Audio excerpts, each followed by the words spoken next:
drengerøv og skeer. I er også med kællinger. Eller hvad man kan kalde jer. Hvad hedder det? Nå ja. Så har jeg fået en mail. Hvad hedder det? Til min brevkasse. Til Lars Allan. Til... Hvordan vælger man en fed mobil? Hvordan vælger man en fed mobil? Fra Gitte.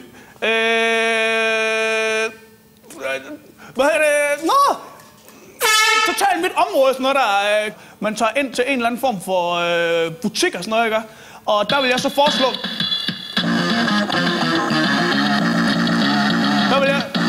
Der vil jeg foreslå, at du tager ind til... For helvede, det lort. Der vil jeg foreslå, hvad hedder det...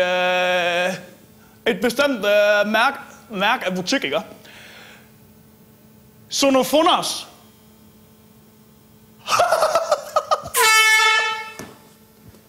Hvis det var, at hvis jeg skulle vælge en mobil, ikke?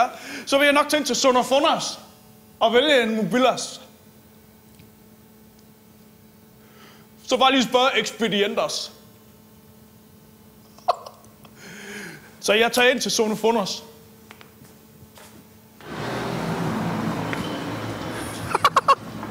Det er herinde, det sker. Så siger vi velkommen til Sonofonos. Hej da. Her er Lars Allan. Jeg hedder Jes Østergaard. Yes. Ja. Du hedder Jes. Det gør jeg. Yes, det er far. Det er mig. Yes, sir. Får du lidt til det at vide, hvis der er nogen, der møder dig? Nogle gange så kører den. Ja. Så prøv at høre den her. Hej, no. Hold da kæft, dog. Hørte du den? Jamen, jeg hørte den. At jeg sagde no i stedet for, fordi du hører yes. Ja. Hold kæft, dog. Ej, jeg har en brevkasse i tv, hvor der er folk, der spørger om ting og sager. Så har jeg fået et spørgsmål, hvordan vælger man en fed mobil? Så tænkte jeg, så går jeg ind til Sonofonos. Hvor er mobiltelefonerne henne? Jeg kan ikke se dem. Hvor er de henne? Yes. De er jo over det hele. Hold da kæft, jeg kan sgu da godt se dem. Det er gas for helvede. Okay. Hvordan vælger man et godt displayers? Et displayers?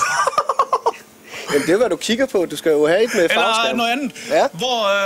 Hvad for nogle kan man slå til som tastetoners? Som tastetoners? Det har jeg heller ikke hørt om. Hold da kæft, du. Eller hvad med ringetoners? Det hedder polyfons Eller ringtoner. farveskærmers? Ja, men der er ikke så meget... Eller prøv lige at vente lidt. Nokia's.